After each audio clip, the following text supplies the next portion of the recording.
If you want to speak English more naturally and confidently in daily conversations, then this video is for you. Today, I'm going to share 20 everyday English phrases that native speakers use all the time. These phrases are practical, easy to remember, and will help you sound more fluent instantly. I'll explain each one, give some examples, and show you how to use them correctly. Are you ready? Let's get started. The first phrase is, that makes sense. We use this phrase when we want to show that we understand something or that it seems logical or reasonable. It's a way of showing that the person's explanation or idea fits with what we already know. Using this phrase can make your English sound more thoughtful because you're showing understanding of what the other person said instead of just nodding silently. For example, if someone says to you, I want to leave early today so that I can avoid traffic. There's usually lots of traffic at this time, so I think leaving early is a good idea. You could respond by saying, yeah, that makes sense. It shows that you acknowledge and agree with what the other person said. The next phrase is quite similar. That's fair enough.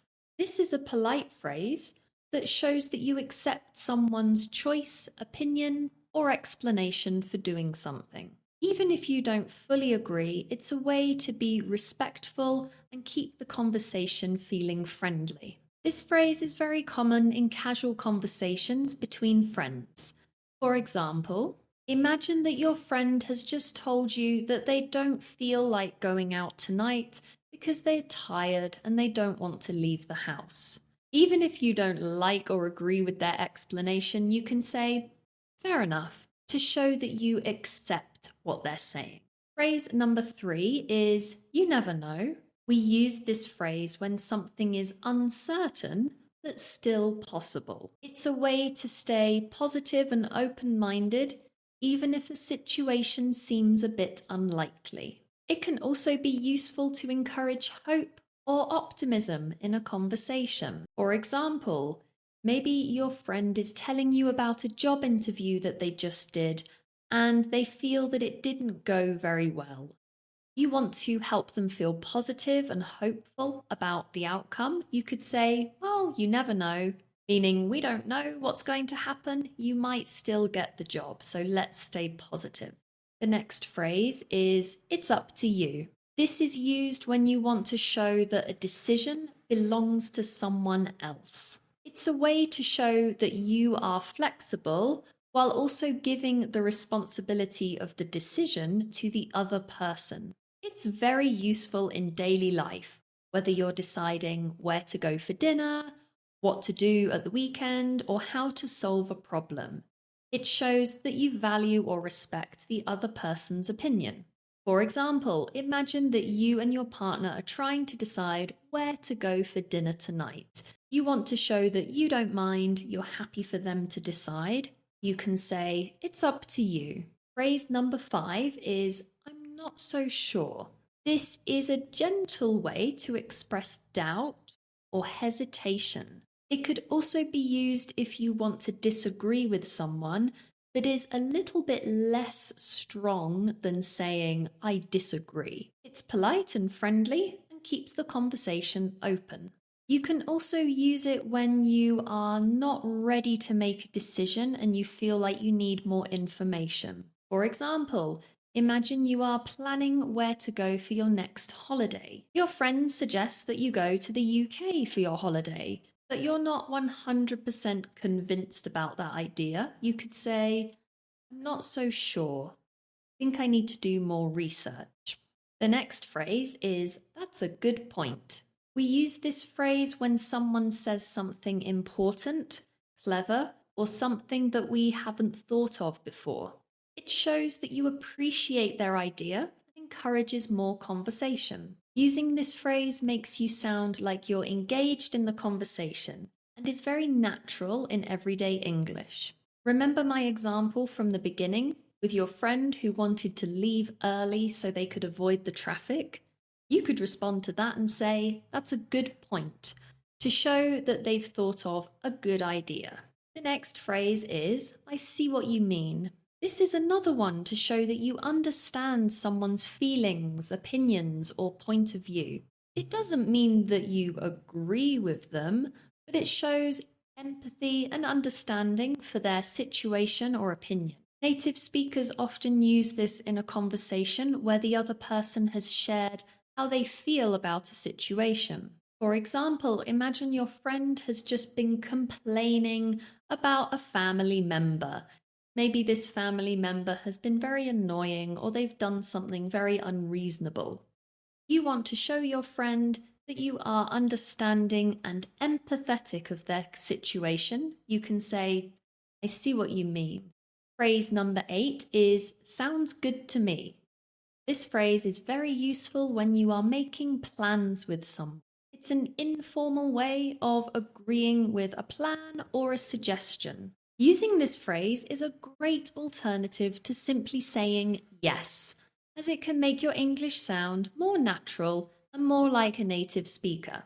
So the next time someone asks if you want to meet up or go somewhere, or they suggest a plan, instead of saying yes or okay, try saying, "Sounds good to me." The next phrase is, "It depends." This phrase is perfect for when an answer isn't simple. Instead of giving a definite yes or no answer to a question, this allows you to give a more thoughtful response. Native speakers use it all the time in conversations about opinions, plans, or preferences. For example, if someone asked me the question, "Do you like working from home?" my answer would probably be, "It depends." Sometimes I enjoy working from home because it's more convenient and flexible. However, occasionally I do miss the social interaction of an office. So you can see here that phrase, "it depends," allowed me to give a more thoughtful and detailed answer, rather than simply saying yes or no. Phrase number 10 is, "No worries." This is a friendly and relaxed way to tell someone that everything is okay. You can use it when someone says sorry or thank you to you to keep the conversation friendly and comfortable and show that you accept their apology or their thanks. This phrase is very common in Australian and British English, and it's more natural than saying "it's okay" all of the time. So the next time someone tells you thank you or sorry, try saying "no worries." If you're enjoying this video and finding these phrases useful, please take a second to hit that like button and subscribe to my channel for more English language learning videos just like this one. Thank you for your support. Now let's continue with our next phrase. The next phrase is, "by the way." We can use this phrase to add new information that's relevant to the conversation, or even to change the topic slightly.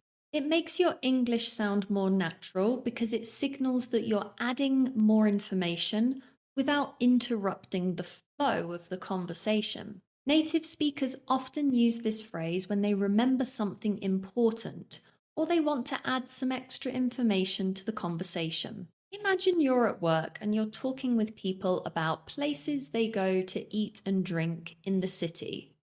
Maybe you suddenly remember that there was a new cafe that just opened recently. You could say, "Oh, by the way, has anyone been to that new cafe by our office?" You can see here that you're maintaining the flow of the conversation and using a natural phrase to add more information. The next phrase is, "as far as I know." This is a useful phrase when you want to introduce information that you're not 100% certain about. It's just based on your own knowledge. It makes you sound careful and thoughtful instead of claiming to know something as 100% fact. It's often used in professional and casual conversations when sharing information. For example, "As far as I know, the meeting starts at 3 p.m., but you should probably check the email just to make sure." The next phrase is, "I've got no idea." This is a casual, natural way to say that you don't know about something. People often use it when they're being very honest about what they know of a situation, and it can emphasize that you really don't know anything. Imagine a friend asks you, "Hey, how's the coffee at that new cafe by the office? Is it any good?" If you've never tried the coffee before, you could say, "Sorry, I've got no idea. I've never tried that coffee before." Next, we've got "not a problem," which is similar to "no worries," but a bit less casual. It's a polite way to respond when somebody says thank you. It's very similar to saying "you're welcome," but can be a little bit more relaxed and casual. You can also use it if you want to reassure someone that everything is okay or there's been no inconvenience. So the next time someone thanks you for your help, try responding with "not a problem." Phrase number 15 is "keep in mind." This is used to remind someone that something is important. It's a helpful phrase to use in everyday conversations or work situations. It shows that you're giving someone some useful advice or pointing out something that could easily be forgotten. For example, "Keep in mind that the train leaves at 7 a.m., so we'll need to leave early to get to the station on time." The next phrase is "to be honest." We use this when we want to give our honest opinion, especially when that opinion might be different from the other person's. It's very common in spoken English and can help to make your conversation sound more sincere and natural. For example, if you want to give your opinion about a film, you could say, "To be honest, I didn't really enjoy the film very much." The next phrase is "that's true." This is a very simple but useful phrase to show that you agree. It's quite similar to "that's a good point." When someone says something we want to agree with, we can say "that's true." It can also be a little bit more casual than just saying "I agree." So the next time you want to agree with someone's opinion, try saying this: "That's true." Moving on to the next phrase, which is "let's see." This is a very useful, casual phrase that's used when we are making a decision, thinking about something, or about to give an answer. It can give you time to think about what you want to do and delay having to give a definite response to something. Imagine one of your children one day asks if you can get a pet dog. You don't want to give an answer in that moment. You would prefer to think about it or delay having to answer that question. You could say, "let's see."